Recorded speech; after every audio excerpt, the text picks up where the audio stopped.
Amis internautes, bonjour. Bienvenue dans cette émission spéciale dédiée aux forces de maintien de l'ordre, leur rôle essentiel et les contraintes qu'elles rencontrent au quotidien. Qu'elles interviennent pour assurer la sécurité des citoyens, protéger les institutions ou répondre aux crises et urgences, ces forces sont un pilier fondamental dans la stabilité de nos sociétés. Cependant, derrière leur mission se cachent des réalités complexes marquées par des défis logistiques, des dilemmes éthiques et une pression constante pour concilier fermeté et respect des libertés individuelles. Au fil de cette émission, nous allons explorer la diversité de leur mission, comprendre les enjeux auxquels elles font face et discuter des limites et opportunités qui influencent leur action. Suivez-nous dans cette réflexion profonde sur le rôle crucial des forces de l'ordre dans nos sociétés modernes avec notre invité du jour, le général Louis-Philippe Sessi Oundeyon. Bienvenue, monsieur Oundeyon. Bonjour, monsieur le journaliste. Alors, cette émission sera co-animée avec des professionnels de médias et le premier que je reçois, c'est Joseph Perzo Anago, donc du quotidien La Dépêche. Bonjour, monsieur Anago. Bonjour, Vital. Bonjour à... Bonjour, monsieur Anago. Bonjour, mon général. Bonjour. Un autre professionnel de médias qu'on ne présente plus, qui est avec nous. Je suis heureux de l'avoir une première fois sur cette émission, tout comme monsieur Anago. C'est Vigile Arancel de Crystal News. Bonjour, Vigile. Bonjour, Vital. Bonjour, Perzo. Bonjour, mon général. Bonjour, Vigile. Très heureux de vous voir, vous les deux, avec Vital Palm. Merci d'avoir accepté de travailler avec nous sur cette question. Alors, la première question, mon général, c'est lié au thème. Qu'est-ce que c'est que le maintien de l'ordre? Merci beaucoup. Le maintien de l'ordre, c'est l'ensemble des moyens que l'État met en œuvre pour faire régner la tranquillité publique, la salubrité et le bon ordre dans la société ordinairement. Mais pour un technicien, quand nous parlons de maintien de l'ordre, souvent, nous laissons cet aspect de la définition que je vais donner, puisque cet aspect rentre dans l'activité quotidienne des forces de police en général. Et donc, c'est le quotidien des policiers de maintenir l'ordre, la tranquillité publique, la circulation, tout ça là. Mais ce que nous, techniciens, nous appelons maintien de l'ordre, c'est quand il y a des situations de crise. On est dans un contexte de crise. Il y a des émeutes, par exemple. Il y a la grogne du peuple. Le peuple commence par groyer, rentre dans la rue et commence par manifester. Nous sommes obligés, policiers, d'être là pour éviter des dérives de part et d'autre. Et donc, dans un État démocratique, la police a l'obligation, en réalité, d'encadrer les manifestations. Et donc, c'est le rôle que la police joue primordialement. Mais il arrive que la police puisse recourir à la violence, à l'usage de la force, voire des armes dans le cas exceptionnel pour rétablir l'ordre. Voilà la réponse que je peux donner premièrement. Si c'est ainsi présenté, on aimerait savoir alors quelles sont les principales missions des forces de maintien de l'ordre aujourd'hui et comment celles-ci doivent-elles répondre aux défis actuels en matière de sécurité et de stabilité sociale. Merci beaucoup. La question est pertinente. Quelles sont les principales missions des forces de l'ordre? Les forces de l'ordre, ils ont un travail dans le quotidien. Ils vont réguler la circulation. On parle de régulation de la circulation. Les gens parlent, on dit règle la circulation, on ne règle pas, on régule la circulation. Ils vont réguler la circulation, ils vont participer à la vie du quotidien en indiquant par exemple des endroits aux citoyens, en contrôlant les véhicules, tout ça là. Ce n'est pas le but de ce que je voudrais expliquer aujourd'hui. Le but de ce que je voudrais expliquer aujourd'hui, c'est de comprendre aux politiques que le maintien de l'ordre, c'est la chose de la police. Ce n'est pas la chose de l'armée. Je plante le décor. Parce que vous n'êtes pas sans savoir qu'en 2019, par exemple, il y a eu des coups de feu à Kadiaou où des gens sont morts. Il y a eu des déguisements après, sur cette question. Mais il y a eu un recours direct à l'armée. C'est contraire à la Constitution. Je ne peux pas ne pas succomber à une interdiction que mon enfant m'a faite. C'est je ne peux pas ne pas lire ces tests avec vous. Vous m'excuserez que nous lisions ensemble l'article 63 de la Constitution. L'article 63 de la Constitution dit ceci. Le président de la République peut, outre les fonctions spécialisées de défense de l'intégrité territoriale dévolues à l'armée, faire concourir celle-ci au développement économique de la nation et à toute autre tâche d'intérêt public dans les conditions prévues par la loi. Qu'est-ce que cela veut dire pour un démocrate? C'est les révolutionnaires de 1789 en France qui ont posé ces conditions-là pour dire qu'il faut séparer les fonctions militaires des fonctions de police. Cela veut dire que dans un état de droit, pour que l'armée intervienne, il faut nécessairement une réquisition signée d'une autorité déjà légalement désignée, préalablement par la loi. Donc c'est la loi qui désigne l'autorité qui peut signer une réquisition. Et dans notre droit, c'est le maire, c'est le préfet, et dans certaines conditions, le ministre de l'Intérieur ou le directeur général de la police, quand il est débordé par les manifestations. Donc, ce qui s'est passé en 2019, nous avons vu l'armée tirer sur la foule et j'ai commencé par chercher. J'ai appelé beaucoup de policiers, mais dit, qu'est-ce qui s'est passé les gars? Pourquoi avez-vous fait ça? Ils ont dit que c'est l'armée d'initiative qui a tiré sur la foule. Qui a signé la réquisition. Je ne veux pas brocader l'armée. L'armée, c'est une institution que je respecte beaucoup. C'est une institution dont je suis très proche par ma formation professionnelle. Mais je ne suis pas militaire, moi. Je suis policier. Je suis civil. Moi, je suis paramilitaire. Parce que dans notre organisation, on dit paramilitaire. Notre organisation, la police, imite les règles de l'armée. Et vous allez constater que la Constitution a séparé les fonctions militaires des fonctions de maintien de l'ordre. Et dans notre Constitution, le terme est revenu dans plusieurs articles que je ne vais pas m'évertuer à lire ici. On parle de force de sécurité publique et assimilée. Et avec la loi 2011-65, je ne sais plus de quelle date, en 2011, la question a été déjà clarifiée par la loi, puisque c'est une loi qui est venue interpréter les articles de la Constitution qui parlent de militaires et de forces de sécurité publique assimilées, d'armées, consorts. Donc, les composants de l'armée sont déjà connus. Les composants de la police sont également, des forces de sécurité publique et assimilées sont connus. Et la loi 2011-65 dit clairement que constituent les forces de sécurité publique et assimilées la police qui exerce la police de l'ordre, les eaux et forêts et chasse qui exercent la police environnementale et autres, la douane qui assure la police économique et la police des régies financières de l'État. Vous voyez? Donc, la Constitution a tracé déjà les principes de maintien de l'ordre. Il n'est pas question dans un état de droit, qu'on déploie l'armée sans la réquisition.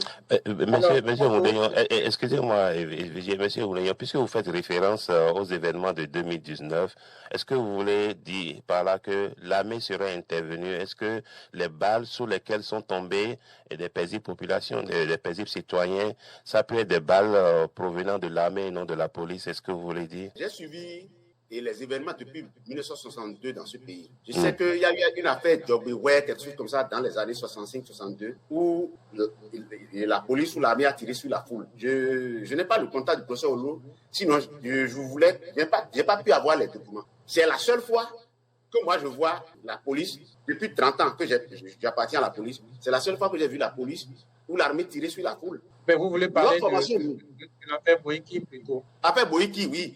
Jobeware, Boïki. C'est une affaire que je n'ai pas pu maîtriser. Mais si vous avez le renseignement après l'émission, je voudrais que vous m'aidiez à avoir tous les renseignements concernant ce dossier. Parce que ça me permet d'éclairer un ouvrage que je suis en train d'écrire actuellement. Donc, après l'affaire Boïki, je n'ai plus jamais entendu que la police, en tout cas en maintien de l'ordre, les forces aient tiré sur la population. Donc, l'armée pour avoir ouvert le feu en 2019, et c'est le travail des avocats. C'est pourquoi je dis à tous les avocats béninois, vous devez vous faire plus polyvalent. Ce n'est pas des leçons que je leur donne, parce qu'ils vont appartenir à leur monde du jour au lendemain. Mais ce que les avocats doivent réclamer pour situer les responsabilités, parce que nous allons raisonner maintenant en termes de responsabilité, pour situer les responsabilités de 2019, là, qui a signé la réquisition aux forces armées. Si personne n'a signé, si aucune autorité légalement définie, préalablement désignée par la loi, n'a signé la réquisition, c'est les militaires qui ont tiré là, qui sont responsables. Ce n'est pas le chef de l'État, ce n'est pas Patrice Talon qui est responsable. Je vais vous donner l'exemple. Monsieur Awassa, je sais que vous étiez au Bénin quand même en 2015, non? Vous avez vu les... Oui. Non, je ne le dis pas de façon triviale. Je ne me moque jamais des gens. Hein. Je suis très souple dans mon comportement. Non, je ne le prends pas mal. Au fait, en 2015, je ne sais pas si vous vous rappelez l'affaire Azanaï. Vous vous rappelez les incidents à Azanaï? Il y a eu les 4 mai et les 6 mai des manifestations terribles à Cotonou. J'étais le directeur général de la police nationale à l'époque. Mais j'ai tout fait, je me suis plié en 4 pour ne pas tirer sur la population. Parce que c'était débordant le jour-là. Et le jour-là, si la police n'avait pas fonctionné, le régime de Yaïboni tombait. Et vous savez, c'est pourquoi je me suis battu. Quand un régime tombe comme ça, on ne contrôle pas les débordements. C'est difficile de contrôler les débordements. Donc j'ai tout fait. Les Béninois voulaient avoir un mort ou 2 sous la main. C'était le projet de ceux qui sont au pouvoir aujourd'hui. Hein. C'était leur projet d'avoir un mort sous la main pour s'en prévaloir, pour balayer le régime Boniaï. Mais malgré tout, je me suis plié en 4 pour qu'il n'y ait pas de feu sur la population. Parce qu'on me dira, Philippe, c'est toi qui parles comme ça. Oui, Philippe, c'est moi qui parle comme ça. Je suis commando des raids, d'accord. Ça, quand je suis face à des malfrats, c'est autre chose. Mais quand c'est une manifestation publique, pour un policier démocrate comme moi, c'est une fête en réalité. On négocie. Il y a une graduation dans l'usage de la force. Donc, on ne prend pas l'armée directement pour aller tirer. Vous savez ce qui s'est passé? J'ai vu la garde présidentielle arriver à un moment donné. J'ai vu la garde présidentielle sortir du palais de la présidence, venir se positionner dans la zone de Patte-d'Oie là. Et j'ai vu, je ne veux pas appeler des noms parce que par le passé, en privé, j'ai appelé des noms, ça a choqué. Mais j'ai vu un colonel qui commandait la garde présidentielle, l'équipe de la garde présidentielle. Je lui ai dit, colonel, qui vous a donné la réquisition? Je ne vous ai pas donné une réquisition.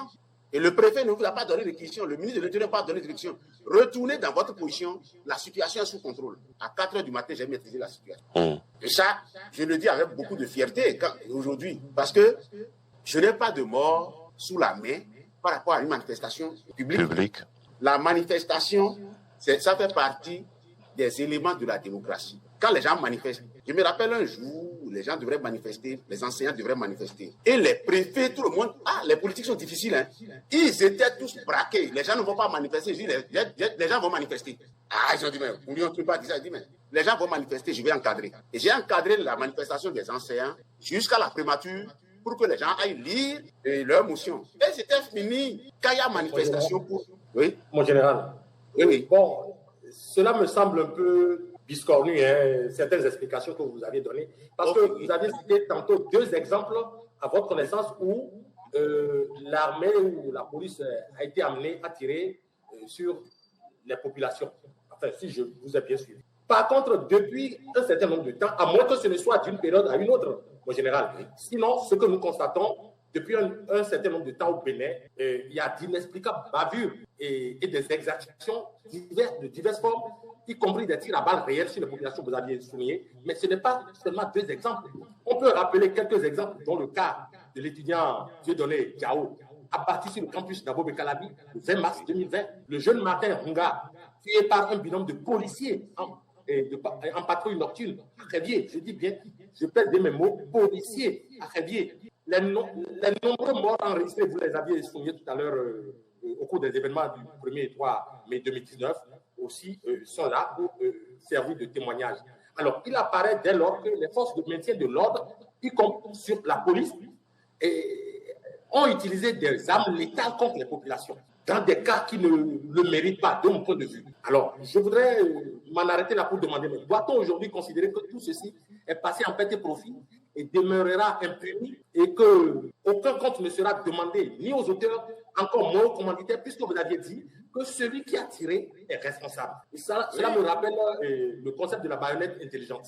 Oui. Qu'en fait-on aujourd'hui ce concept qui dit que le principe qui implique que chaque soldat ou membre de force de l'ordre concède une responsabilité individuelle face aux ordres reçus et doit refuser d'exécuter ceux qui, contrairement à l'éthique et aux règles, aux normes, 19 ou 18. Voilà. Alors, ainsi résumé, mon général, je pense que la police a été surprise en train de tirer sur des populations et non seulement les militaires. Comment peut-on expliquer ces exactions et aujourd'hui, est-ce qu'on doit considérer que tout ça va être passé en perte et profit, que les auteurs ou les commanditaires ne seront jamais inquiétés? Parce qu'on parle, certains parlent d'amnistie. Et que sais-je encore. Je n'ai pas votre contact personnel ni le contact de M. Amancet, encore moins celui de Vital Pan, mais j'ai réussi à faire envoyer un document ou 2 à M. Vital Pan. Le premier, c'est l'arrêt de la Cour africaine des droits de l'homme auquel je m'accroche. Cet arrêt-là. Et je voudrais que M. Vital nous lise un peu le dispositif de l'arrêt pour qu'on puisse comprendre que rien n'est perdu. Mais bien sûr. Alors, l'arrêt dit, et le dispositif de l'arrêt, je lis, par ces motifs, la Cour, à l'unanimité, rejette l'exception préliminaire d'incompétence, se déclare compétente prima facie, rejette l'exception préliminaire d'irrecevabilité, ordonne à l'État défendeur de surseoir à la tenue de l'élection des conseillers municipaux et communaux prévue pour le 17 mai 2020 jusqu'à ce que la Cour rende une décision au fond. rejette la demande de suspension de l'application des lois votées par l'Assemblée nationale, à savoir la loi organique numéro 2018-02 du 4 janvier 2018, modifiant et complétant la loi organique numéro 4-027 du 18 mars 1999 relative au Conseil supérieur de la magistrature, la loi numéro 2017-20 du 20 avril 2018 portant code du numérique au Bénin, la loi numéro 2018-34 du 5 octobre 2018 modifiant et complétant la loi numéro 2001-09 du 21 juin 2002 portant exercice du droit de grève, la loi numéro 2018-016 portant code pénal, la loi numéro 2019-40 du 7 novembre 2019 portant révision de la loi 90-32 du 11 décembre 1990 portant constitution du Bénin, ainsi que les arrêtés municipaux visés par le requérant, ordonne à l'État défendeur de lui faire un rapport dans un délai d'1 mois à compter de la réception de la présente décision sur l'exécution des mesures provisoires. Merci, monsieur Vital, pour cette lecture. Et vous avez vu le dispositif de cet arrêt. La Cour est revenue à nouveau pour dire, dans un autre arrêt du 6 décembre, pour dire que la révision constitutionnelle de 2019 n'a pas lieu, n'est pas advenue. Elle a dit, dans l'arrêt du 6 décembre, que les gens qui ont souffert, et je réponds à M. Perzo par là, les gens qui ont souffert de quelque manière des acteurs des forces de l'ordre à Kadiaou, les gens ont le droit de réclamer réparation. On ne peut pas interdire aux gens de demander réparation à travers une loi d'amnistie qui a été invalidée par la Cour. Donc, la Cour africaine des droits de l'homme n'a pas reconnu à l'Assemblée de 2019 la qualité d'Assemblée. Nous sommes devant un débat sérieux. La Cour africaine des droits de l'homme ne peut pas dire que ce n'est pas une Assemblée, elle ne peut pas voter une loi. Et donc, la révision constitutionnelle, à la fois, ça accroche le pouvoir actuel. Cette révision constitutionnelle n'est pas advenue. Lorsque la Cour africaine des droits, une juridiction supranationale, dit ça, et qu'on s'accroche, pensant qu'on peut couvrir les exactions de la police ou de l'armée sur le terrain du maintien de l'ordre, on se trompe. Les choses durent le temps que ça va durer. Je ne sais pas, M. Perzo, vous êtes journaliste. Quand je suis avec les journalistes, je suis très poli parce que les journalistes sont de grands lecteurs. Je ne vais pas me montrer plus lecteur que vous. Mais est-ce que vous vous rappelez? Non, je le dis en toute honnêteté, en toute humilité. Il faut apprendre à me connaître. Il est bien vrai que quand je parle là, je parle avec beaucoup de voix. Je ressemble à mon grand-père. C'est pas qu'il n'y a aucune colère, il n'y a rien derrière ma voix, quoi. Mais regardez, vous avez suivi l'autre là, et Nicolas Ceausescu, en Roumanie. Avec son... Il était sûr de tout pendant près d'une trentaine d'années, ou plus. Mais vous avez vu, c'est l'armée qui l'a exécuté. Dès que le peuple s'est réveillé, l'armée l'a exécuté. Vous avez vu la mort de Duce et Mussolini, qui a été pendu. Il a été pendu en sens contraire, à l'inverse, quoi. On l'a pendu par les pieds. Vous avez vu toutes ces actions. Vous avez vu Samuel Doe au Libéria. Merci. Les dictatures, les régimes dictatoriaux n'ont jamais eu une éternité. Et pendant qu'il est encore temps, s'il y a des choses qu'on peut corriger, et je suis prêt à aider vraiment et ceux qui sont au pouvoir aujourd'hui à ce qu'on corrige ce qui est encore corrigible. Je ne suis pas de ceux qui veulent les voir chuter et dans la douleur. Parce que, vous savez, spirituellement, en métaphysique, les métaphysiciens expliquent que là où vous voyez que les gens sont croyants, ils sont mesquins, ils ne respectent pas la loi, c'est leur volonté qui passe, c'est leur ego qui passe. Joseph Murphy explique par exemple que c'est des malades et qu'on ne peut pas être contre eux et qu'on n'a pas le droit de se moquer d'eux. Voilà, c'est le terme qu'il a dit. On n'a pas le droit de se moquer d'eux. Qu'il faut leur témoigner de la compassion. Il faut les aider. Alors, c'est de la compassion. Dites-nous, en 2015, en mai 2015, vous étiez où? Vous étiez à quel poste? Directeur général de la police nationale. Et en 2019, mai 2019? J'étais à la maison sans poste. Je suis dans une position de fait. La situation, Patrice Talon m'a remis à la maison depuis 2016 que Patrice Talon est arrivé. Cela ne vous a pas empêché de vous enquérir des nouvelles, de savoir qui a donné l'ordre pour les événements de Kadiem. Donc, quand on écoute, on a presque la certitude que pour ces événements-là, il n'a jamais eu de réquisition pour l'armée. C'est pourquoi, M. Awassé, votre question, elle est tellement intéressante. C'est pourquoi j'invite les camarades à des débats contradictoires. Il faut qu'ils nous éclairent. Est-ce qu'il y a eu des réquisitions? Qu'ils nous brandissent les réquisitions. Ça nous permet à nous, population, de situer les responsabilités et de savoir que c'est tel préfet, c'est tel directeur général de la police ou telle autorité légalement choisie et désignée par la loi déjà, qui a signé les réquisitions. Mais s'il n'y a pas de réquisition, il y a un problème. Il y a un problème pénal. Il y a un problème pénal d'abord. Le problème pénal, c'est quoi? Oui, justement, vous qui êtes juriste par ailleurs, qui en répond finalement? S'il n'a pas eu de réquisition, qui répond des actions? Monsieur Pezo nous a parlé de l'article 18. Je vais voir rapidement, hein, c'est l'article 18 ou 19 de la Constitution. Bon, oui, l'article 18 et alinéa 2 dit, et l'article 19, pardon, alinéa 2 de la Constitution dit, tout individu, tout agent de l'État est délié du devoir d'obéissance lorsque l'ordre reçu constitue une atteinte grave et manifeste au respect des droits de l'homme et des libertés publiques. Et cela veut dire quoi? Ça veut dire que vous êtes responsable, lorsque vous êtes agent, vous êtes responsable des faits, des actes que vous accomplissez.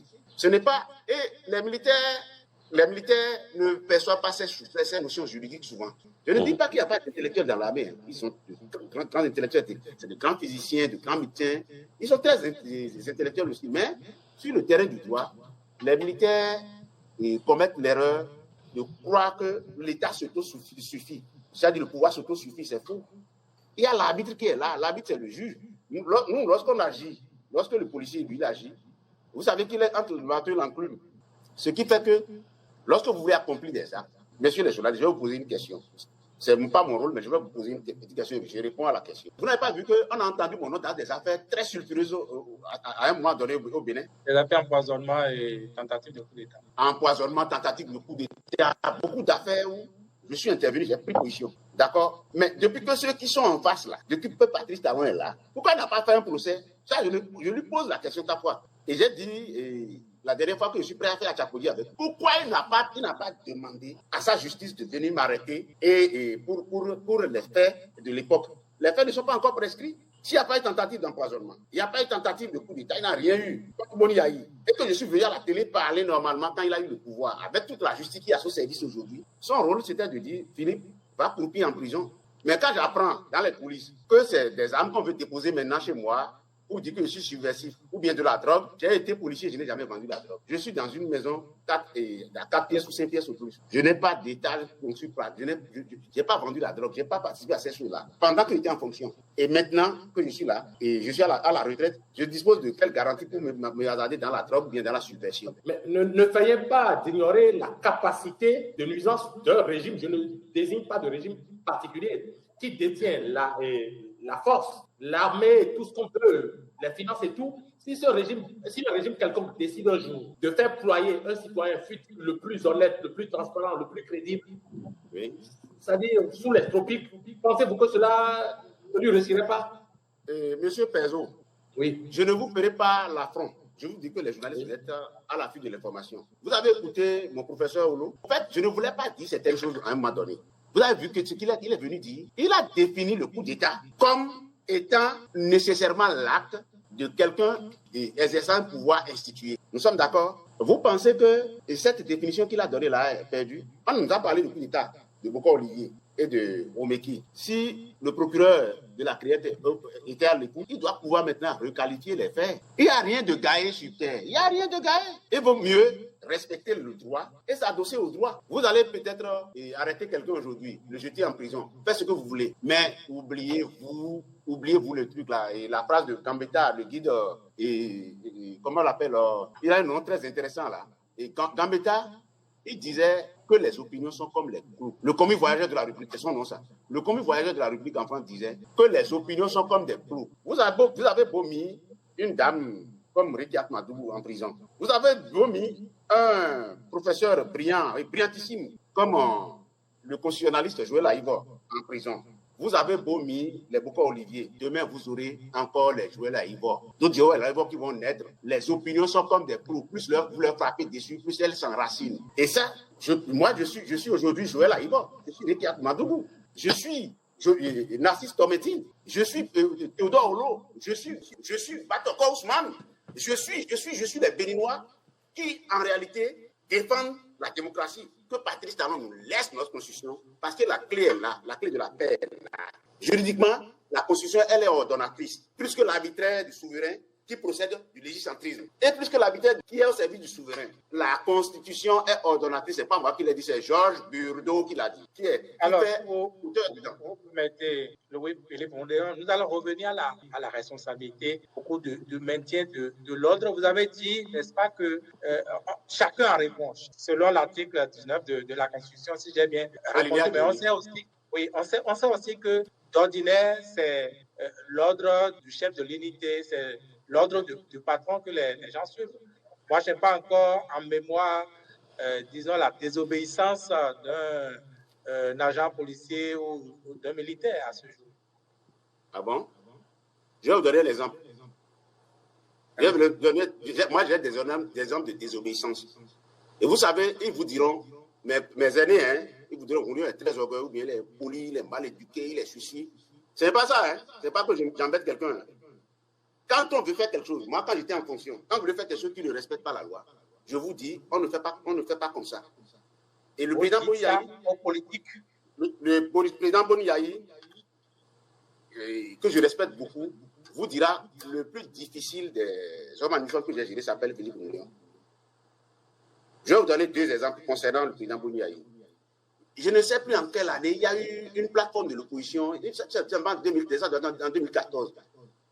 Si ce n'est pas en 2013, ça doit être en 2014, où il y a une plateforme de l'opposition et un groupe de partis, PCB, tout cela, ils sont mis dans une dénomination plateforme de l'opposition.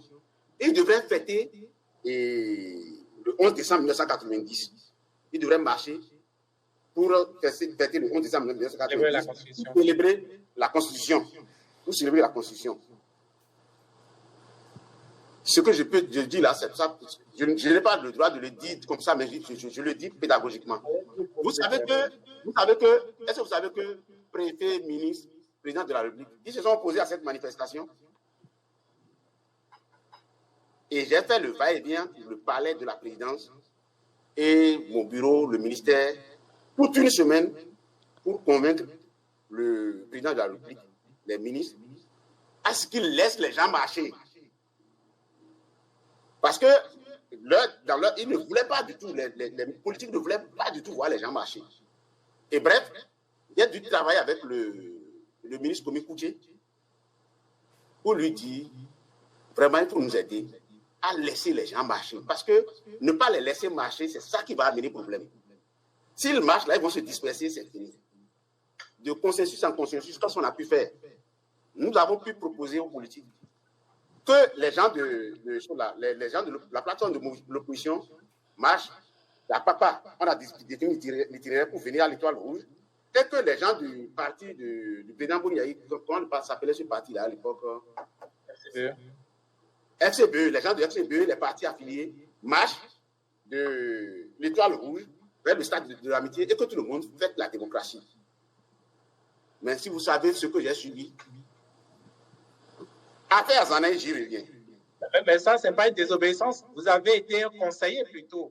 Un conseiller il a désobéi au président de la République et à tous les ministres en faisant marcher les gens. Les gens ne voulaient pas autoriser les gens à marcher. Il faut voir les choses clairement.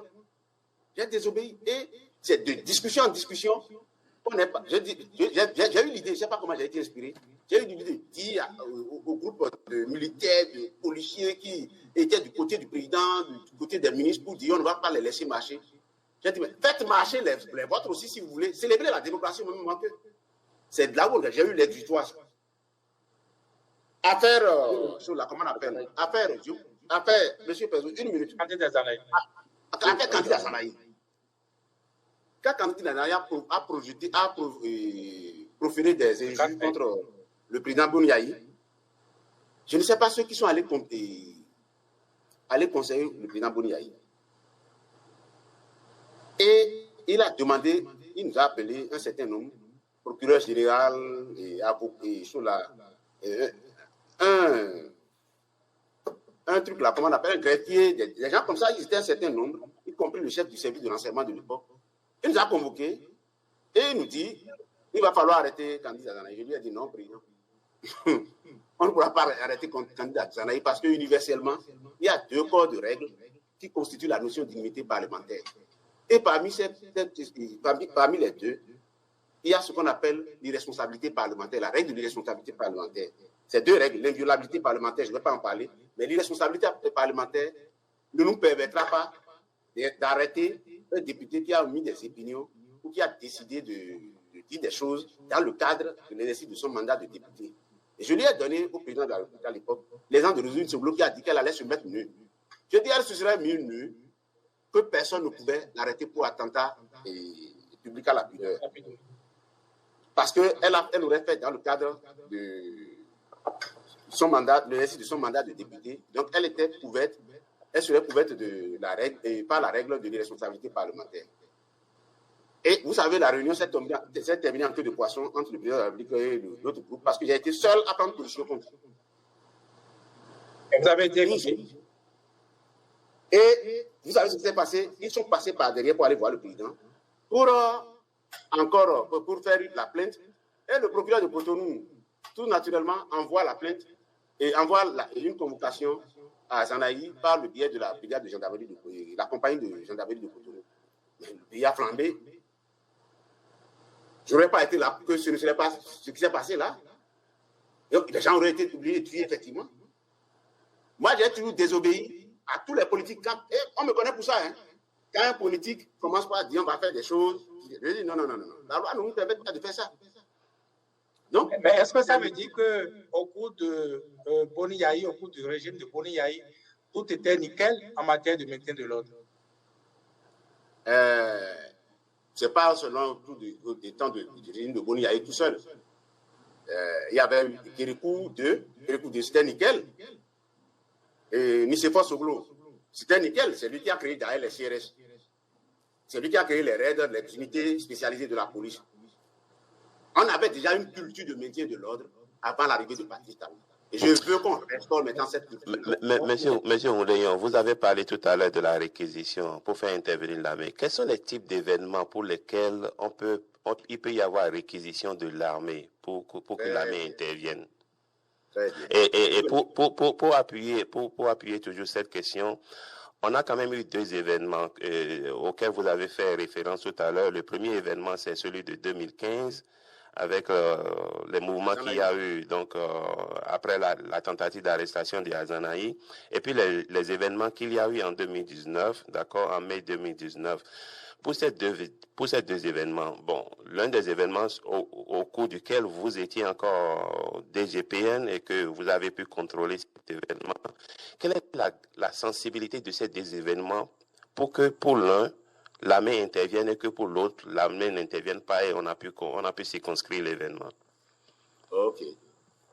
Et je pense que c'est du côté du commandement des forces qu'il y a eu problème. Parce que le directeur général de la police ne devrait jamais accepter le déploiement de l'armée dans ces conditions-là. Moi, en tout cas, je n'ai jamais accepté le déploiement. Il a le droit de s'opposer à ça. Il a le droit, c'est lui qui a le maintien de l'ordre. L'armée ne vient pas à réquisition. L'armée ne vient pas à réquisition. Et je me rappelle l'auteur là, comment on l'appelle? Comment il s'appelle déjà? L'auteur là, qui a écrit l'histoire de la police, Marcel Leclerc. Marcel Leclerc dit que l'appel direct à l'armée est prohibé parce que l'histoire a montré que lorsque l'armée vient, elle installe sa règle et tout se termine par la guerre finalement, ou par des dégâts. Et qui signe la réquisition?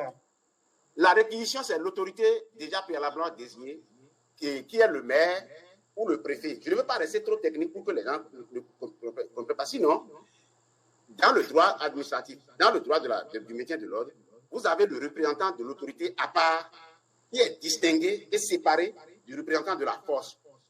Le représentant de la force, c'est soit le militaire, soit la police. Mais lorsque nous sommes en maintien de l'ordre, c'est le policier qui travaille. Or, les policiers, eux, ils n'ont pas besoin de réquisition en réalité. Les policiers n'ont pas besoin de réquisition. Ils travaillent nécessairement au quotidien dans le maintien de l'ordre. Mais pour que la police utilise la force ou la violence dans ces conditions, dans les conditions de manifestation, il faut la présence de l'autorité civile responsable du maintien de l'ordre là pour donner les sommations. Et il dit... Pour parler terre à terre, si vous permettez, pour parler terre à terre. Voilà des policiers sur le terrain du maintien de l'ordre. Ils sont débordés, mais ils ne peuvent pas faire usage de leurs armes. Il faut l'autorisation préalable d'une autorité administrative. C'est bien ça? C'est ça, le maire doit être présent pour le prêter.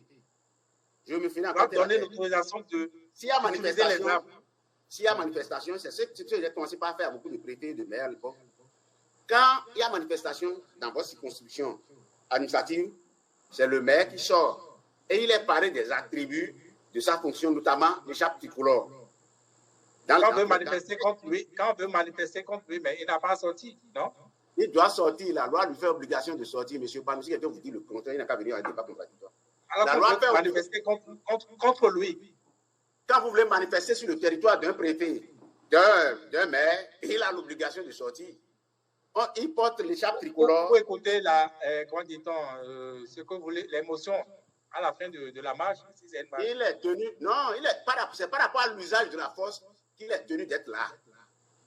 Il est tenu, c'est l'obligation. Mais en général, ils ne sont jamais là, mon général. Le problème se pose toujours, mon général.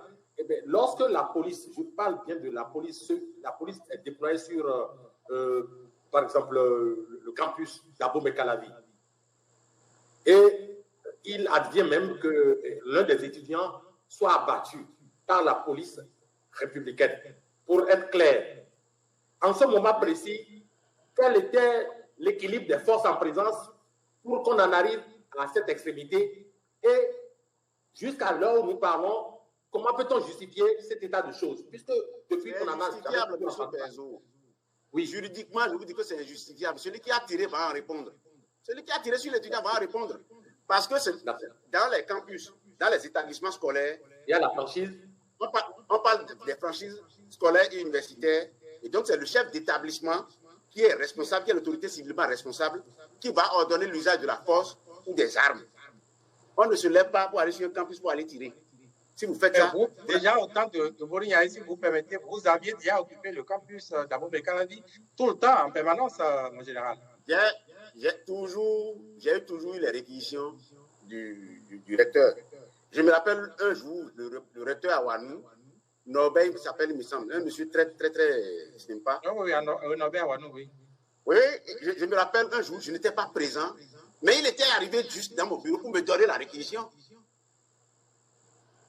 Nous avions toujours veillé à avoir la réquisition. Si vous n'avez pas la réquisition, vous avez... Oui, mais la réquisition permanente, qu'est-ce que c'est face à la franchise universitaire universellement connue, reconnue?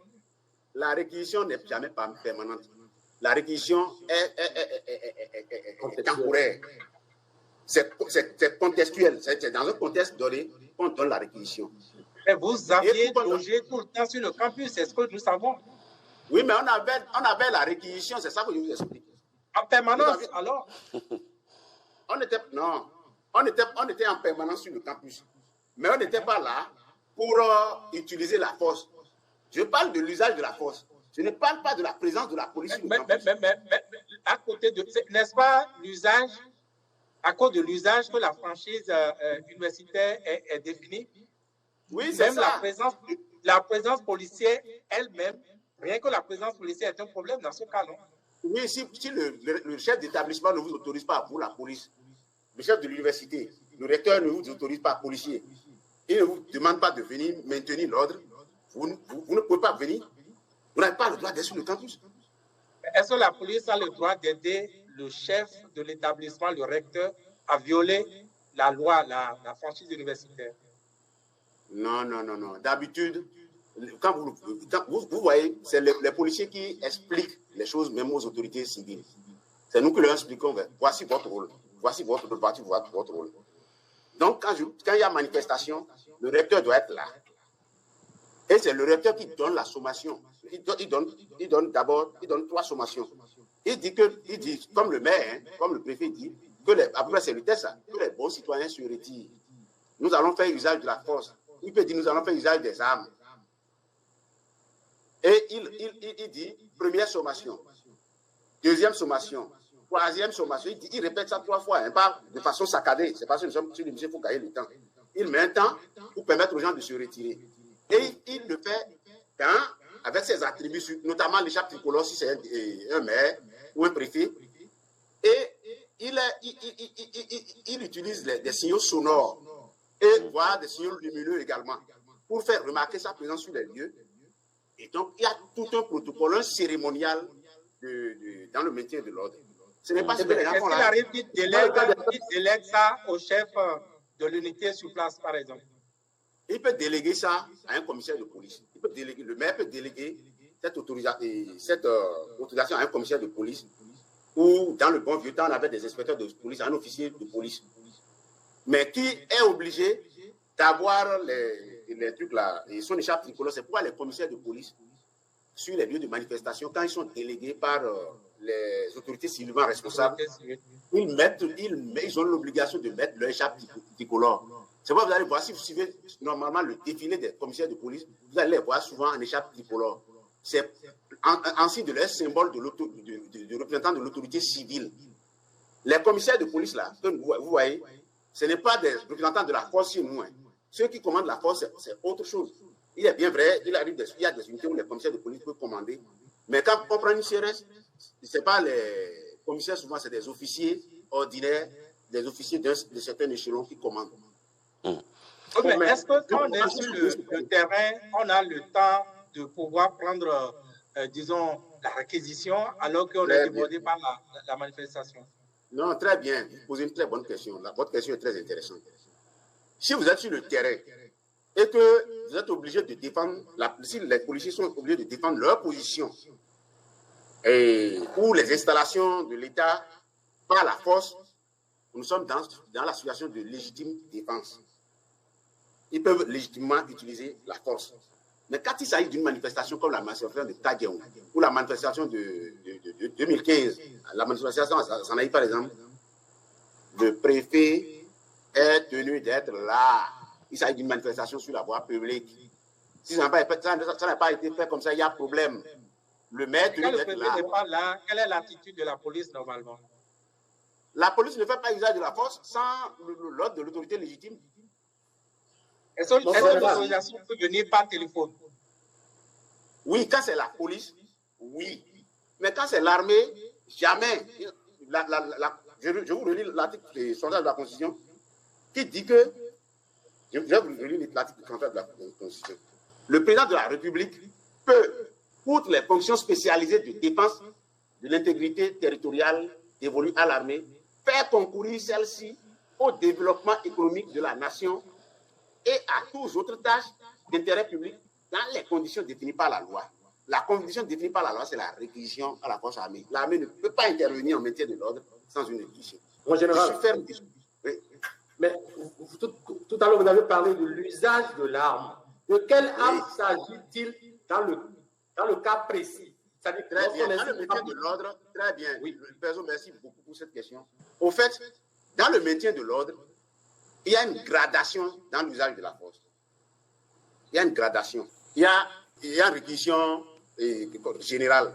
C'est-à-dire, on sait qu'il y a une situation qui va pourrir quelque part, tout ça là. On vous réquisitionne, on réquisitionne l'armée pour appuyer la police. Et dans un cadre général, avec la loi 2020-15, j'ai envoyé copie à M. Vital Panou. Je pense qu'il va. Ah oui, voilà. Vous voyez cette loi-là. Oui. Dans cette loi, on permet à l'armée de faire du maintien de l'ordre directement. Et on crée la garde nationale. C'est une violation monstrueuse de la Constitution. C'est une violation de l'article 33 de la Constitution. On ne doit pas continuer de laisser ces choses se passer dans un pays.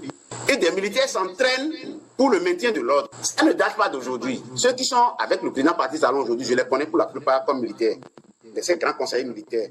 Vous savez, après les événements à Zanaï en 2015, ils avaient déjà manifesté des velléités. Et quand moi j'ai fait acheter des véhicules de maintien de l'ordre à l'époque, mais vous savez que ces gens-là sont venus, ces militaires-là sont venus me dire que le président de la République, le docteur Bouniaï, me demande d'entraîner des militaires à l'utilisation des véhicules de maintien de l'ordre. Les deux qui sont allés me voir savent la réponse que je leur ai donnée. Je leur ai dit, allez dire au président que j'ai refusé. et qu'il me donne les instructions lui-même pas écrites. Donc, depuis les militaires, il y a quelque chose qu'il faut qu'on vous explique. Vous savez, on a connu le système marxiste.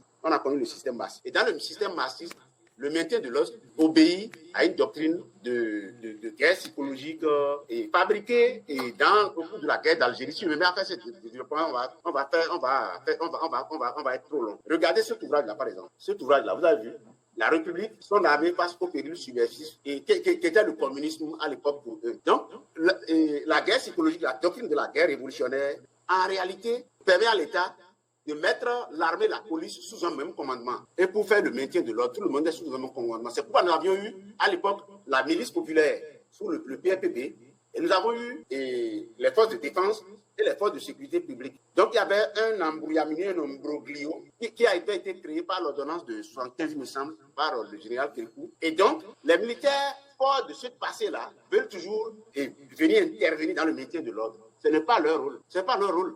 Et je ne sais pas si vous avez suivi la conférence nationale. À la conférence nationale de février 90, les conférenciers disaient les militaires dans les casernes, les militaires dans les casernes, les militaires dans les casernes. Et ils ont voté une motion de désaffiliation de la police de l'armée. On ne doit pas affilier la police à l'armée. Mais c'est tout le contraire qui se passe aujourd'hui chez nous. Et ça fait partie des dérives de recul démocratique que nous critiquons. Monsieur Rouléon, vous avez... Vous permettez, Vita, vous permettez? Oui, allez-y. Oui, mais ce qu'on voit, ce n'est sûrement pas l'initiative des militaires, des patrons de militaires, c'est le politique qui décide. Vous avez dit à votre époque, les deux colonels qui sont venus vous voir ont dit c'est le président Boni qui les a envoyés. Alors, quand on est entrepris par des politiques comme cela, quelle devrait être l'attitude normale? C'est resté comme un réunion. Après l'émission, là, je vous conseille d'aller faire des enquêtes sur Réunion au sein de la police. C'est pas l'homme, c'est pas ce que les gens disent. Et quand vous n'êtes pas resté Réunion, pénalement, est-ce qu'il a une responsabilité à assumer? Oui, mais si vous ne restez pas Réunion, pénalement, vous êtes responsable des morts. Hein? Vous êtes responsable des morts. Vous avez tué des gens sur un lieu de manifestation. Ce n'est pas des délinquants, c'est des manifestants, c'est des gens, des démocrates. La manifestation, pour un bon policier, bien formé, la manifestation est une fête de la démocratie. C'est une expression de la démocratie. Pour nous travaillons, les policiers travaillent toujours encadrés. Vous n'avez pas vu que quand j'étais commissaire central de Cotonou, là, je prenais la tête des manifestations moi-même. Pour marcher. Vous allez dire, vous ne m'avez pas vu. Justement, là-dessus, Monsieur Rouléon, vous avez été commissaire central de Cotonou, vous avez été DGPN. Est-ce que pendant tout ce parcours, il est arrivé des manifestations où vous n'avez pas l'effectif adéquat pour encadrer? Parce qu'aujourd'hui, il est fréquent d'entendre que des manifestations sont interdites parce que l'effectif pour l'encadrement n'existe pas. Bien sûr, pas nous. Ça fait partie des reculs démocratiques, non, dont on parle. Le code pénal que la Cour d'Arusha en Tanzanie et la Cour africaine des droits de l'homme a dit que le code pénal n'est pas advenu et qu'on nous applique. C'est dans ce code qu'on est allé mettre l'interdiction des manifestations dans notre pays. Pas interdiction, non seulement l'interdiction, mais ils ont soumis les manifestations maintenant à une autorisation préalable. On appelle ça un régime de police. C'est un régime dictatorial, c'est un système dictatorial. Non? Parce qu'on parle en matière d'aménagement des libertés publiques. Vous avez le régime répressif et le régime de police. Le régime répressif, c'est quoi? On vous laisse faire ce que vous voulez faire. On vous encadre. Mais si vous débordez, vous commettez des infractions, vous en répondez devant les tribunaux. Et c'est ça qu'on appelle le régime de déclaration préalable. Vous déclarez à l'autorité investie des pouvoirs de police, c'est-à-dire le maire ou le préfet, territorialement compétent, vous leur déclarez que vous voulez faire la manifestation à tel jour. Et voici votre itinéraire. Et l'autorité discute avec vous. Et voici, vous avez mis un service d'ordre en place à l'intérieur de la manifestation. Parce qu'à l'intérieur des manifestations, et je renvoie à ce livre-là aussi, Pierre Fabre. C'est une étude très intéressante sur la manifestation. À l'intérieur de la manifestation, il y a un service d'ordre, en dehors de la police, qui canalise les manifestants dans un régime démocratique. La manifestation ne pose aucun problème.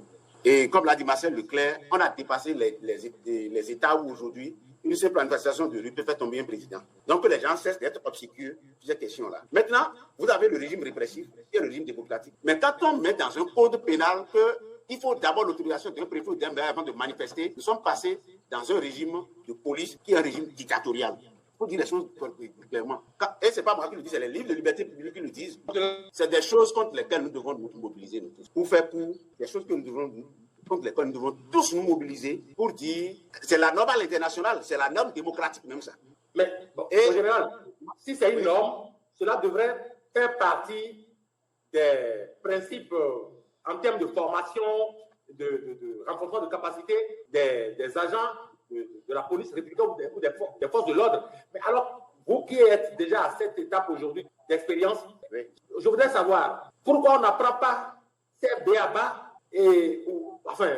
aux agents des forces de sécurité. Pourquoi cela n'est pas devenu leur credo, c'est-à-dire le concept de la barrière intelligente, par exemple, n'est pas devenu leur credo. L'information se limite à quoi? Je suis curieux de comprendre. Non. Votre curiosité est bien fondée. L'article 40 de la Constitution dit, en l'alinéa 2, l'État doit intégrer les droits de la personne humaine dans les programmes d'alphabétisation et d'enseignement des différents cycles scolaires et universitaires et dans tous les programmes de formation des forces armées, des forces de sécurité publique et assimilées. Nous, dans l'ancienne police, pour ce que je connais, vous ne pouvez pas sortir commissaire de police ou officier de police ou inspecteur à l'époque sans avoir reçu cette formation-là. Ce n'est pas possible. Je ne sais pas ce que se faisait à l'intérieur de l'ancienne gendarmerie et je ne sais pas ce qui se fait au sein de l'armée. Mais il se fait que les gens délaissent les tests et font leur volonté. C'est ce dont nous sommes en train de parler. Tout ce qui se fait aujourd'hui, les gens délaissent les tests et font leur volonté. On dit que c'est la volonté du chef de l'État. La volonté du chef de l'État ne vous couvre pas, militaire, policier. La volonté du chef de l'État ne vous couvre pas. C'est vrai.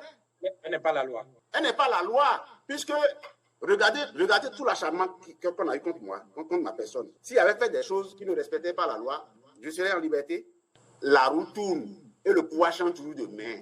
Et vous ne pouvez rien contre, comme le disent les trucs là, les métaphysiciens.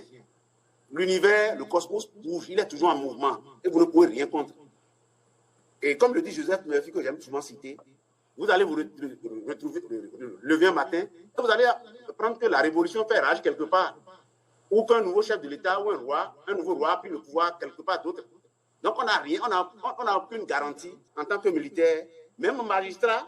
Quand vous prenez des décisions aujourd'hui, croyant pouvoir les justifier, avec la dernière sortie du professeur Olo, je pense que le dossier coup d'État là est relancé complètement parce qu'il nous a donné la définition du coup d'État. Et donc, les gens de la Criette, les magistrats de la Criette seront obligés aujourd'hui de requalifier les faits. Il parlait déjà de sûreté de l'État, d'atteinte à la sûreté de l'État. C'est pas synonyme de coup d'État. Oui, ce n'est pas synonyme de coup d'État, monsieur Vigile Amancet. Avec la décision de la Cour africaine des droits de l'homme que nous avons lue là, quand vous prenez le dossier du coup d'État, est-ce qu'il y a coup d'État et à supposer même que ce soit un militaire, une autorité située. On ne va pas s'écarter du sujet. Non, laissez-moi aller, s'il vous plaît. Pardon. Ce que je veux dire est très pertinent, sauf si vous pensez le contraire après. Regardez, mais quand on parle de coup d'État, dans ces conditions-là, et que la définition du coup d'État ne correspond pas aux faits reprochés ou poursuivis. Mais qui répond de cette responsabilité-là après? Le magistrat, il va en répondre. S'il poursuit quelque chose, des faits qui ne sont pas constitués, et qu'un matin le pouvoir change de main, il ne va pas en répondre. Les gens vont laisser le magistrat, vont dire c'est un magistrat, il a le droit, il a fait son travail, il a exercé une voie de fait. Commence par dire au magistrat, prenez garde, prenez soin de vous-même. Le pouvoir ne restera pas dans les mains d'une seule personne tout le temps, c'est faux. Même la nature est contre ça. Il y a eu une loi d'amnistie et puis en 2019, pour les événements de 2019, il y a eu une nouvelle loi d'amnistie. Est-ce que ça ne constitue pas une voûte de protection aujourd'hui? La Cour africaine des droits de l'homme a dit que l'amnistie là n'est pas advenue, que cette loi-là n'existe pas, que la révision constitutionnelle de 2019 n'existe pas. Et un président de la République s'accroche à ça. Il s'accroche. Et là, je ne suis pas national qui a parlé. Je ne sais pas pourquoi les juristes sont silencieux. C'est la peur qui est aussi avancée. Qu'est-ce que Vigile en pense? On va revenir dans le sujet si vous permettez. Alors, parlant de maintien de l'ordre, est-ce que, disons, l'autorité civile, l'autorité administrative peut apprécier les choses en se disant, sur ce terrain, ça va être tellement chaud qu'en même temps que les policiers y vont, je donne la réquisition. C'est-à-dire, ils n'ont même plus besoin de m'appeler ou d'attendre mon appel. Si ça déborde, si vous pensez que c'est ceci tiré, est-ce que ça peut se donner comme ça une réquisition? Une réquisition comme ça ne peut pas prospérer.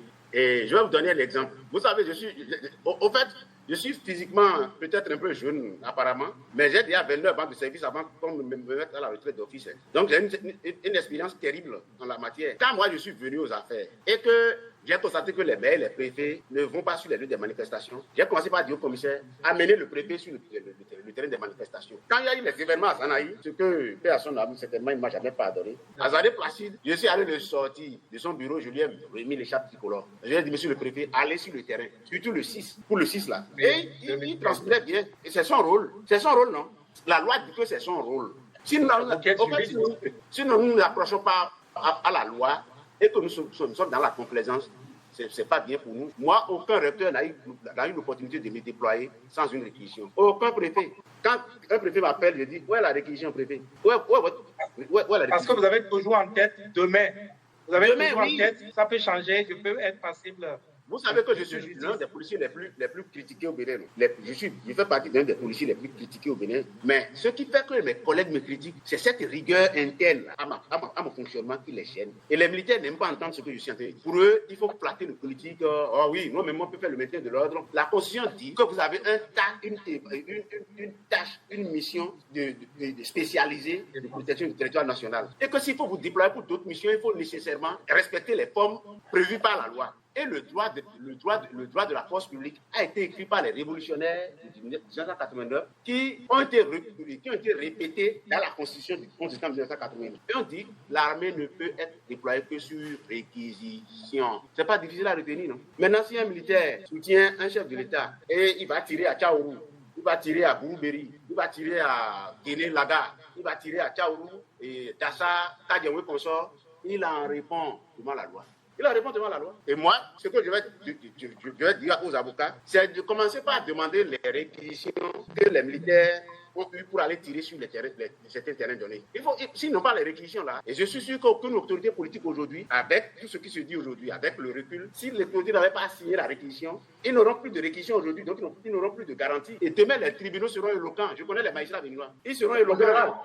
Oui, puisque vous avez bien les archives, je voudrais quand même titiller votre mémoire avec cette affaire du jeune Axel Micho Djerhun. Un jeune homme, ils étaient deux à moto une nuit et l'un a été abattu par la police. Et très tôt le lendemain, le porte-parole de la police, dont je ne veux pas citer le nom, vous étiez aux affaires à l'époque. Bon, vous étiez aux affaires. En général, vous étiez aux affaires. Oui, j'étais aux comment affaires. Comment on peut fabriquer des preuves et accabler quelqu'un? Et monsieur Président, vous allez finalement me connaître. C'est un incident très regrettable. Et merci que vous me donniez la parole, mon point de vue sur ce dossier-là. Le commissaire central n'avait pas été loyal envers moi à l'époque. Le commissaire oui. il est même de ma promotion.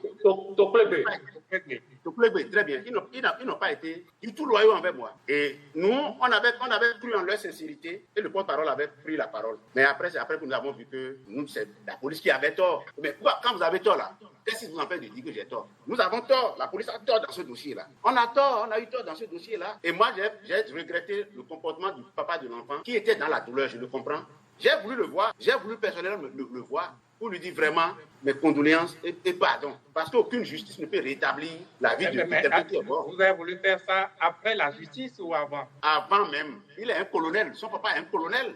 C'est le colonel Micho Djerhun, c'est mon doyen. J'ai voulu le voir, mais vous savez, à la police, vous avez toujours des opposants, quel que soit votre poste. Mes opposants qui sont de la région du colonel Micho Djerhun sont allés déjà dire des conneries, des clochardies sur moi. Mais malheureusement, je n'ai jamais eu l'occasion de voir le colonel. Et vous avez dit quelque chose, le jour où je vais le voir, je vais me mettre à jour. Mais est-ce que les responsables de l'acte, ont répondu de leurs actes? Ils ont répondu, ils ont été condamnés, ils sont en prison. L'un a été écroué à la prison. D'accord. Pas un seul. Tous ceux qui ont participé à cette affaire-là, ont été éproués. Bonne information. Et je compatis à la douleur du père. Parce que je ne suis pas une humaine de nature. Non. En fait, j'ai eu beaucoup d'émotions et le regret de ne pas pouvoir dire pardon au père de l'enfant. À cause des collègues qui sont allés dire des choses. Je suis directeur général, je suis à la maison, ils ont fait une opération. Et voilà, les collègues vont dire que c'est Oulion qui a tiré sur l'enfant. Oh, quelle est cette méchanceté-là? Non, si je vois le colonel, si j'ai l'occasion de le voir, je vais lui présenter mes condoléances et tout. Je vais lui demander pardon. Je sais qu'aucun pardon ne peut le consoler. Mais il faut avoir l'honnêteté de savoir que nous avons mal travaillé, les collègues ont mal travaillé sur ce dossier-là. Oui, et vous avez demandé ainsi déjà pardon, mon général. Et quelle est votre appréciation globale de maintien de l'ordre, on va dire, depuis 2016, avec les lots de décès ou de tueries qu'on a enregistrées depuis 2016, ces nombreuses tueries, sans exagérer, parler ainsi. Et il faut revenir aux normes démocratiques. S'il y a des gens qui sont en conflit avec la loi, il faut les présenter aux tribunaux. S'il y a des gens qui sont en conflit avec la loi, il faut les présenter aux tribunaux. Il est bien vrai, me dira Philippe Mourion, toi, tu tirais sur les gens. Mais c'était au vu au sous de tout le monde. C'était des actions publiques. C'était des engagements publics. C'était des opérations publiques. Je ne suis jamais allé chercher quelqu'un pour qu'on le retrouve ailleurs. Bon, non. Il faut revenir à la norme démocratique. Si les gens ont commis des actes, les délinquants ne sont pas nos ennemis. Vous allez vous étonner de savoir que nous-mêmes, là, quand on prend des braqueurs vivants, là, qu'on mange avec eux, on discute avec eux, et ils ont beaucoup de secrets qu'on prend. Oui, oui, moi, je fais à son âme, comment on l'appelle déjà, il y a un délinquant très de Porto-Novo, là. Atemenou, c'est le délinquant qui est allé chez le ministre, l'ancien ministre, là, Alioudou. Atemenou, c'est ce délinquant qui est allé chez Alioudou, et vous savez ce qui s'est passé par la suite. Même quand nous l'avons arrêté, moi j'ai mangé avec. Et il m'a dit, est-ce que il est de Porto-Novo? Le jour il est venu dans mon bureau, il dit, Badé, Amado, nous sommes ouais. Et j'ai sorti le sourabi, on a bu un verre, je lui ai donné un deuxième verre après. Et on a sympathisé. Je l'ai présenté. C'est lui qui vous a mis à l'aise. Vous étiez loin de l'influence, c'est lui qui vous a mis à l'aise. Moi, je ne suis aucun policier. Aucun vrai policier là n'est jamais parvenu à influencer un délinquant. Quand vous les mettez à l'aise, ils vous parlent. C'est ça. Ils vous parlent. C'est des humains comme nous, non? Mon général. Vous apprenez beaucoup de choses d'eux. Hein. Attention. Quand on dit que c'est des délinquants, c'est pas que c'est des déréglés. Hein. Ils ont de la mémoire, ils ont de l'intelligence aussi. C'est des humains. Ils ont fait un choix. Mon général, nous avions vu circuler depuis un certain nombre de temps des déclarations, des communiqués signés de votre directeur de cabinet en la personne de Dr Bion Dogo Woro. Qu'est-ce qui vous fait peur, mon général? Mes services, oui, suivent tout. J'ai des services. Je ne suis pas seul. J'ai des services à l'intérieur du pays comme à l'international. J'ai des services. Et nous suivons tous nos amis d'en face. On suit tout ce qu'ils font.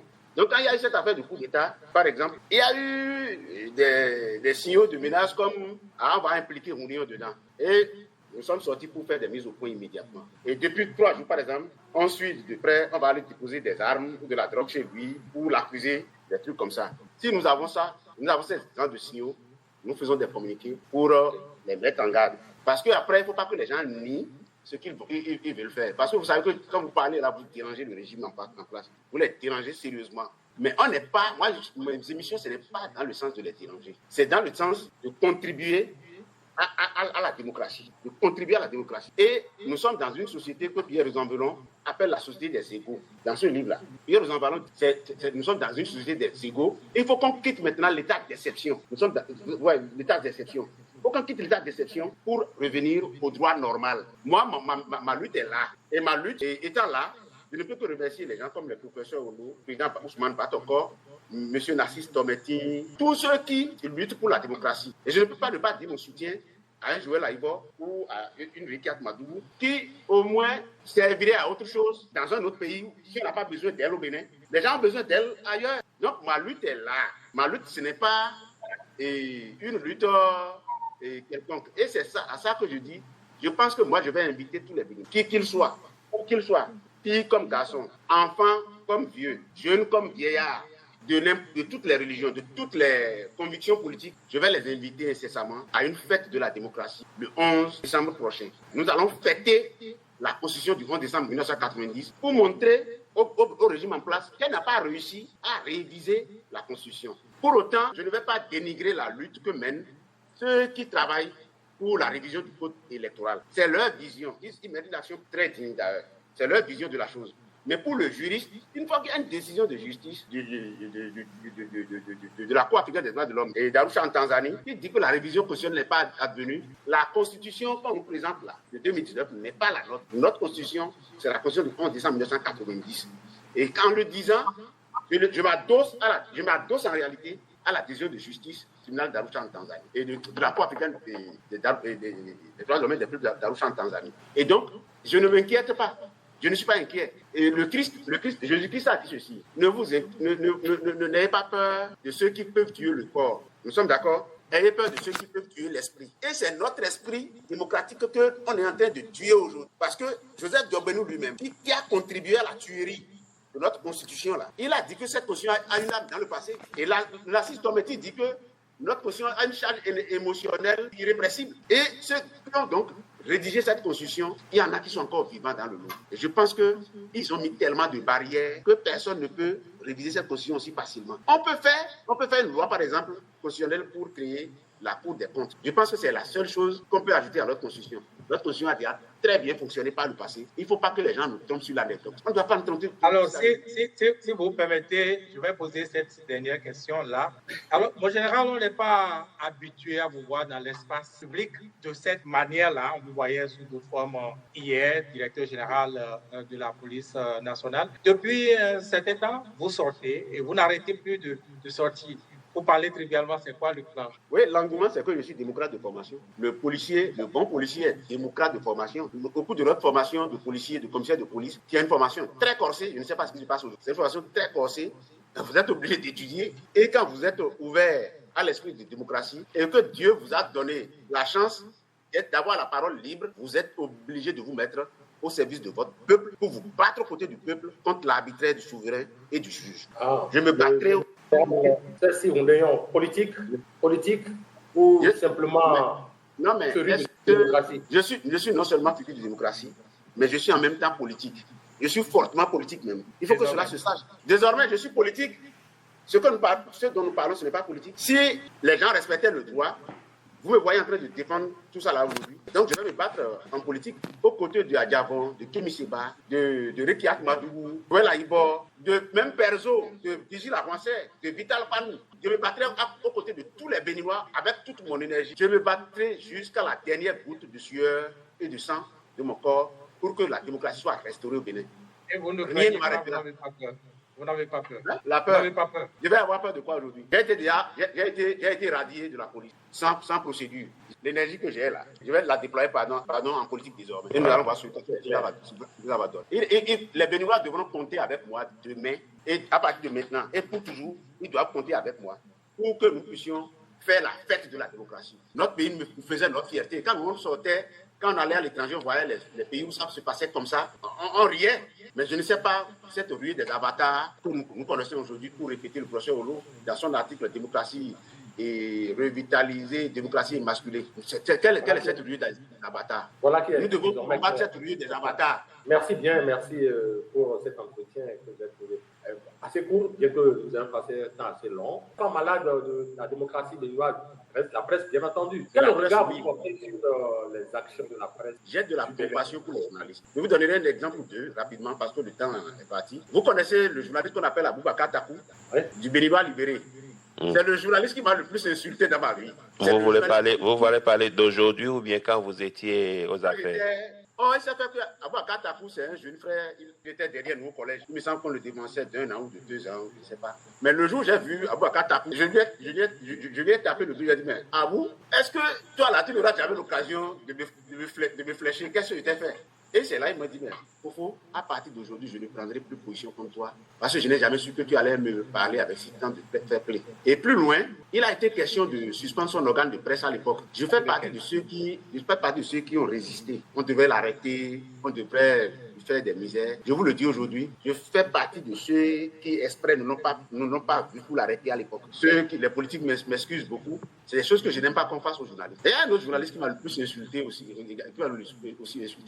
c'est le journal de Charles Tokor. Mais le matinal. Il y a l'autre qui est mort aussi.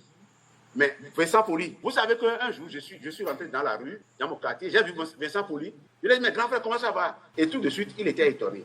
Qu'est-ce que je veux dire par là? Si vous êtes dans des fonctions publiques, vous avez la charge d'un État, laissez les gens vous critiquer. Vous n'avez pas vu le général Mathieu Crécou ici parler à Charles Tokor? Moi, j'ai l'image là, j'ai gardé l'image là. Parce que Charles Tokor critiquait beaucoup le général Mathieu Crécou. Mais qu'est-ce que le général a dit? Le général a dit, mais si ça lui permet de vendre leur papier pour vivre, pour mon problème. Il faut que les gens aient une culture démocratique pour libérer la presse. La presse est vraiment des choses là. Je remercie même, je félicite même Dizzy Lavancet qui est encore dans le pays. Je ne savais pas qu'il était encore à Cotonou, hein, pour tout ce qu'il a subi. Et regardez par exemple le journal là, qui a été fait. Golf TV. Oui, tout un groupe de presse. On ferme cette groupe de presse là pour dire qu'on fait l'apologie de coup d'État. Alors que nous-mêmes, nous sommes dans un régime de coup d'État permanent. Sika TV n'existe plus. Sika TV n'existe plus. Non, laissez les gens. On n'a pas vu les émissions là ici, Actu et Bébête Info. Et Kokami, et les journalistes, et même celui qui est aujourd'hui le porte-parole du gouvernement, Léon Oumedi, il a critiqué vêtement le régime précédent. Mais qu'est-ce qui lui est arrivé? Rien. Nos journalistes, c'est nos grands frères, nos petits frères, nos amis. Hein? On est heureux avec eux. Moi, quand j'étais aux affaires, peut-être que je n'ai jamais eu l'occasion de vous voir, vous. Mais moi, je prenais au moins mercredi, de temps à autre, pour manger un morceau avec les journalistes, pour discuter avec eux. Quand les gens ne vous critiquent pas, vous n'avancez pas. Pourquoi vous pensez que vous êtes plus intelligent que les autres? Je ne suis pas plus intelligent que mes enfants. Qui plus est, je ne suis pas plus intelligent que vous, les journalistes comme vous. J'ai une spécialité. Et votre spécialité, autant que la mienne, concourt pour vivre ensemble. Facilitons voilà une belle conclusion. Merci beaucoup à vous, Général Louis-Philippe Néon. Merci à vous, Dios Rezo Anago. Merci à vous, Vital Panou. C'est donc la fin de cette émission spéciale. Il semble que le général veut quand même placer un petit mot. N'oubliez pas que je vais vous adresser une invitation pour que nous fêtions la démocratie le 11 décembre prochain. D'accord. C'est bien enregistré. Merci à vous.